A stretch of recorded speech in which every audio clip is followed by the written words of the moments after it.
Wife goes MIA while I'm fighting for my life due to an illness and leaves nothing but a note back saying asking me to not try and find her. But 4 years of struggling later I've recovered fully and she's now back and wants to turn things back to how they were before, and I invite her home just so I can show her this new change. She loses it when she finds out who I'm staying with now. 5 years ago, I got married to my ex-wife, Jenny. And about a year later, she left me during one of the worst phases of my life. Back then, both of us were 25. We had been dating for about 3 years after college, and then we got married because it seemed like the most obvious next step since we were both happy with each other. We had been married for about 4 months when all of a sudden, I was diagnosed with stage 2 cervical cancer. There had been signs for a couple of months, but we just chalked it up to general exhaustion and minor illnesses. When things started getting worse, we had to take my condition seriously, and that's when I was diagnosed. After that, I was in and out of the hospital on a regular basis. And for the first couple of months, Jenny was extremely helpful. She would take great care of me. She would handle all the medical reports and keep in touch with the doctors. I felt like I didn't have to worry about anything at all. And even when I started chemotherapy and I started losing my hair, she shaved her head in solidarity with me. In short, she was literally perfect. But then she started losing faith when I didn't get better after almost 6 months had passed and I had undergone several rounds of treatment.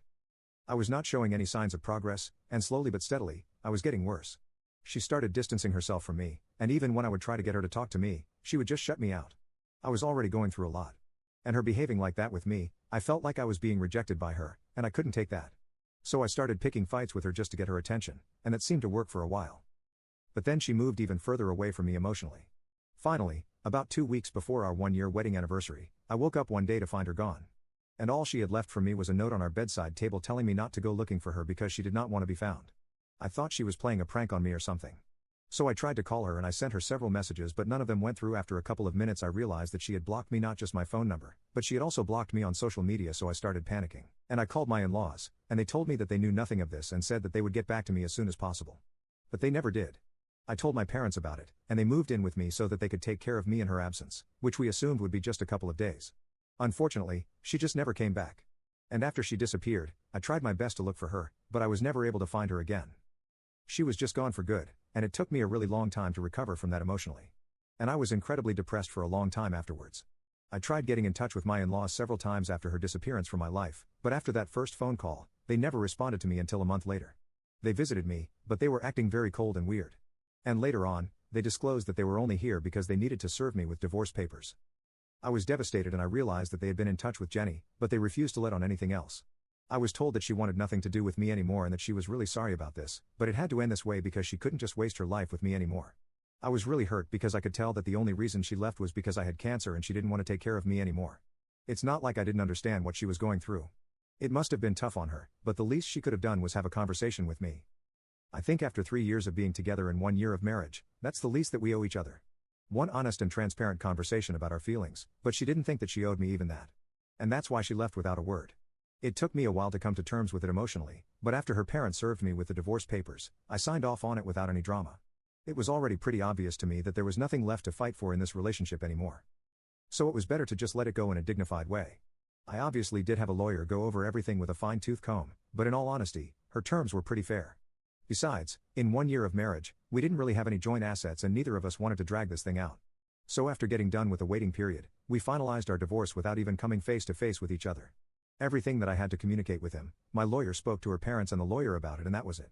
And especially since this was an uncontested divorce, there was no need for us to meet each other earlier. That was it. After that, I did not hear from my in-laws either. And even though I was completely shattered, I knew that I had to keep going somehow. My condition had started worsening because of the heartbreak that I had gone through. And even though my parents were trying to be strong for me, I could tell that it was hard for them to see me like this. For their sake, I knew that I couldn't just give up on my life and go, even though it probably would have been easy for me back then. Anyway, I decided that I was going to fight for my life, and I don't know if it was a mental thing or if the treatment started working, but somehow I managed to make it through. I'm doing fine right now. And for the past 3 months, I've been cancer-free. It wasn't easy for me at all.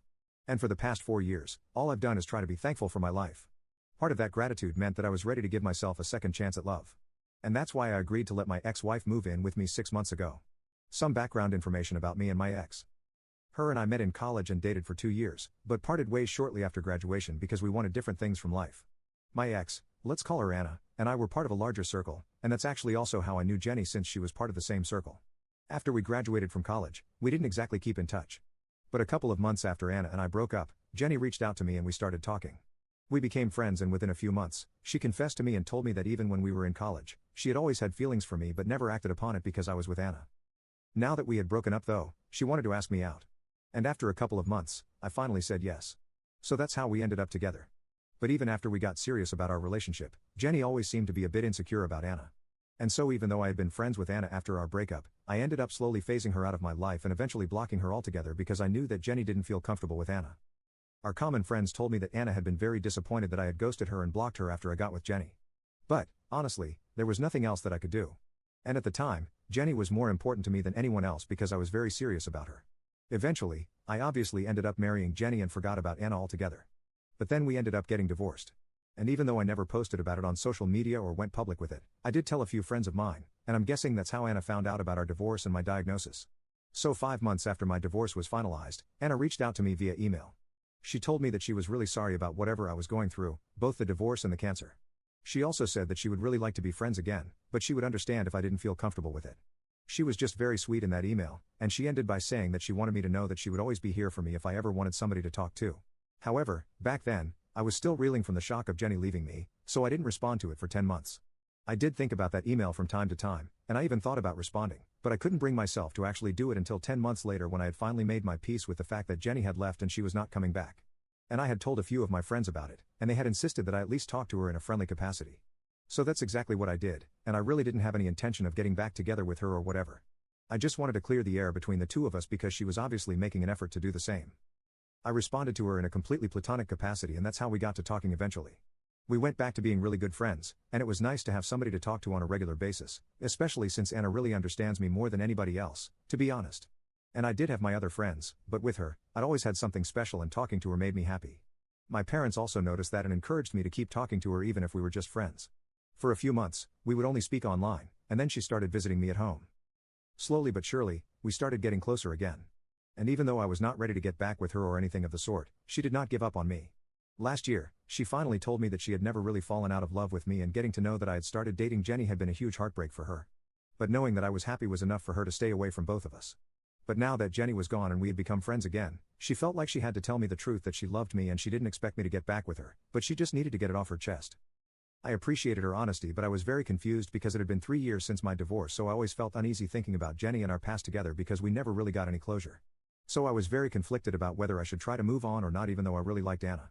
And, honestly, I was pretty sure that I loved her now even more than I had before. My parents and friends talked to me and reminded me that it had been 3 whole years since my divorce. And if Jenny hadn't come back by now, it meant that she never cared about me and never would. So I decided to give myself a second chance, especially since I was getting better health-wise. Having fought for my life once, I knew that I needed to value whatever I have at the moment because there's no telling what might happen in the future. They convinced me to stop living in the past and give Anna a chance. So a couple of weeks after her confession, I decided to get back with her. And then after a few months of being back together, she told me that she wanted to be the one to take care of me. She said she wanted to move in with me, and after giving it some thought, my parents and I decided that since she already spent most of her time with me at my house, it would be better for her to just move in here. So I agreed to let her move in. Since then, we have been staying together. It's been great. I love having her around. And a couple of weeks after she moved in, once she was familiar with my routine, my parents moved out. They still visit me on a regular basis, obviously, but they finally have some time for themselves as well. And I guess they really appreciate it. I'm not ready for a second marriage as of now, but Anna and I have discussed the idea. And maybe in some time, we will think about getting married. However, for the past couple of months, I've just really been happy that I'm cancer-free and living with Anna, who really loves me, and I really love her too. Everything was just perfect until earlier this week when Jenny reached out to me. She had finally unblocked me everywhere and had sent me a message on Facebook telling me that she had realized that she had treated me really badly and I didn't deserve that. Of course, it was not in my control that I had been diagnosed with cancer and I was not responding well to the treatment, but she was getting frustrated and did the cowardly thing and decided to just take off without even discussing it with me. She said that she owed me some closure and honesty more than anything, and she wanted to get back together with me because in the past 4 years, all she had done was miss me terribly. She said that she was ready to give our marriage a second chance, and if things go back to how they were, even if that meant that she was going to have to take care of me for the rest of her life. She said that she was ready to do it all, and I decided to ask her to visit me, but not for the reasons that she believed. And here is where I might have been the a-hole because my intentions were very obvious. I was trying to hurt her. I hadn't posted about my diagnosis or my recovery anywhere. Only my family and close friends knew that I was fine right now. So she had obviously still assumed I was struggling with cancer. And after taking some time off for 4 years, she decided to finally come back to me. It was so insulting that she had believed that I was going to take her back after how she had treated me and pretended like I wasn't even a part of her life for the past 4 years. I was furious when I had read that message because it was clear that he actually genuinely believed that I was just going to take her back. No questions asked. She hadn't even bothered to explain to me what she had been doing for the past 4 years. That's how confident he seemed. I was very upset about it, so I decided that I was going to teach her a lesson. So I invited her home just so that I could show her how my new life was. She had no idea that I was staying with Anna because I've never been one to go public with my relationship. I only even posted about Jenny online when I got married. So right now, very few people know about my relationship with Anna and, obviously, none of these people have been in touch with Jenny. That's why a couple of days ago when Jenny showed up at my house with flowers and chocolates, the first thing that I did after opening the door to her was call Anna to the door and tell Jenny that while I really appreciated her apology, the flowers and the chocolates, I had moved on with my life and I did not want her back. She immediately started losing it because, obviously, Anna was the one person she was extremely insecure about and had always been. She started freaking out at me, telling me that I had betrayed her and stuff and even accused me of cheating on her. I don't understand how it counts as cheating if I hadn't even been with her at the time that I started dating Anna again. But anyway, I didn't care about her reaction because all I had wanted to do was give her a shock, and I had succeeded in doing that. So while she was having a mental breakdown on my porch, I decided to shut the door on Anna and I went back to watching TV. For the record, I hadn't told Anna about it, but she didn't really have a problem with what I had done. However, my parents and my friends thought that there was no reason for me to do this. I could have just let it go because this was me just inviting toxicity into my life again. And if I'm being honest, I don't exactly think that they were wrong because after she left that day, my in-laws haven't stopped trying to contact me because they think that I have been completely heartless. They said that if I had moved on already, then I shouldn't have agreed to invite their daughter over to my house and give her false hopes because she had actually been feeling sorry about everything that she had done and wanted to fix things with me, which is why she had taken the effort to reach out to me and come to visit me. They are accusing me of trying to ruin her mental health on purpose, and they even have the audacity to suspect me of having had an affair with Anna all along even though they know for a fact that for the past 4 years, I had nothing on my mind apart from getting better. And before we got married, I had blocked Anna out of my life altogether just for Jenny, so I don't understand how they have the audacity to accuse me of having had an affair with her. Anyway, they are trying to make me out to be the villain and are acting as if their daughter was completely innocent in this whole situation. And like I said, my parents and friends are already against this. They have told me that what I did was very unnecessary. They can understand that I felt the need to get back at her, but at the end of the day, it doesn't change the fact that it was kind of petty. They're not exactly making a big deal out of it, but they have spoken their mind and I feel kinda guilty about what I did. I could have avoided all the drama if I had just not responded to her at all. And I knew that I had been petty, but now I feel bad. However, I still don't think that I need to apologize to her or whatever because I don't think that it's such a big deal. I definitely do not think that it's a big a deal as her parents are making it out to be, especially considering the fact that she had literally left me while I was fighting for my life and had gone missing in action for the next 4 years, not even showing up for our divorce. Her parents also hadn't tried to be apologetic for it, so I don't understand why I'm expected to be forgiving and just let everything go, especially when my in-laws know how their daughter had treated me back then. Anyway, AITA for inviting my ex-wife home just so that I can show off my new life. Update 1. Hi. So thank you so much for all the comments on my post. It was all really helpful. First things first, I did speak to my parents and my friends about why I did what I did. I don't deny the fact that I was petty, and I definitely don't deny the fact that it was completely unnecessary. I could have totally avoided all the drama by just not responding to her. But I felt like I needed to get some closure. I didn't think things through. I made the decision in the heat of the moment, so it was probably not the best way to deal with it. But I don't have any regrets about it either. They didn't have much to say. We just decided not to talk about it because it really wasn't worth it, and it wasn't exactly as bad as you guys think. I guess I might not have been able to communicate properly in the post or something.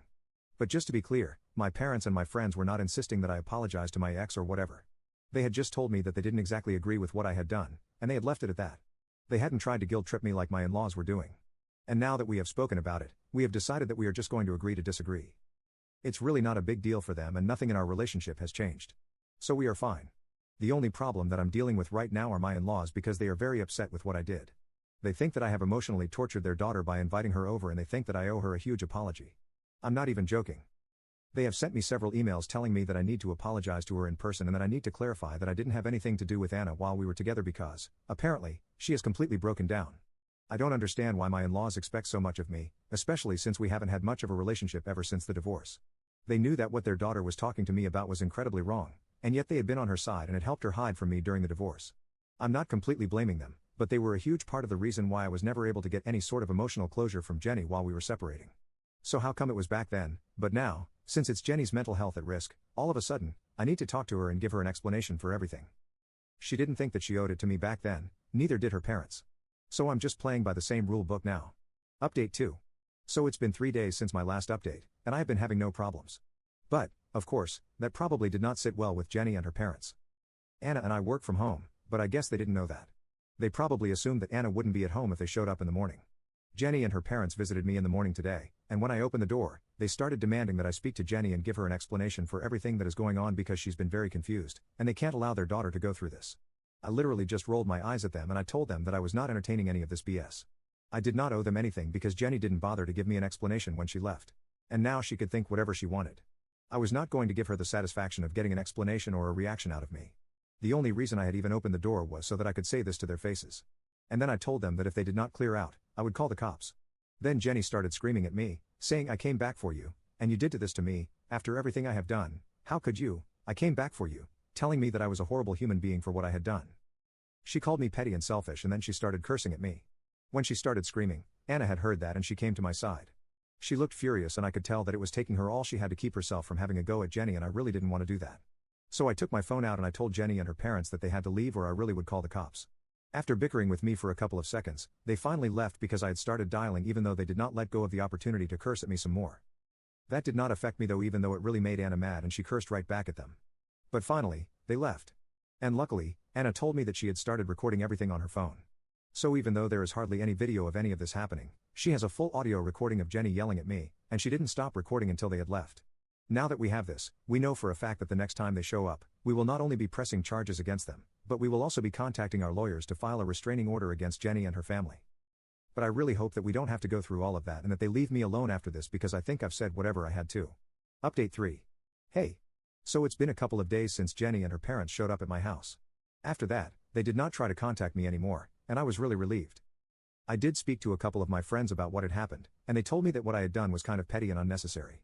The way they were reacting right now was unhinged, and they thought it would be wise for me to speak to a lawyer just in case. But I don't think I'm going to need to do that because last night, I received an email from Jenny, and she told me that she's moving to Europe with her parents and she's never going to bother me again. Apparently, after she left me, she moved to California for her new job. She had applied to it while she was still with me, but she couldn't bring herself to talk to me about it because she knew that it was impossible for me to relocate at a time like that, and neither did she want me to even consider it. But she would feel like a horrible human being for leaving me while I was struggling to live. So she admitted to being a coward and said that she left so that she could avoid any sort of confrontation. And even though she had had a couple of flings in the past 4 years, she could never get serious with anybody because she always regretted whatever had gone wrong with me. Recently, she had applied for a position in Europe and she had been back here for a couple of months so she could convince her parents to move with her and have a fresh start. That's why she had reached out to me as well because now that she was back in town, she had at least wanted to apologize to me and give our relationship another shot. But after seeing me with Anna the other day, she realized that she had no right to intrude in our lives, especially not after everything that she had put me through. And she definitely did not have the right to question me either, nor her parents. So now she was doing the decent thing and leaving me alone.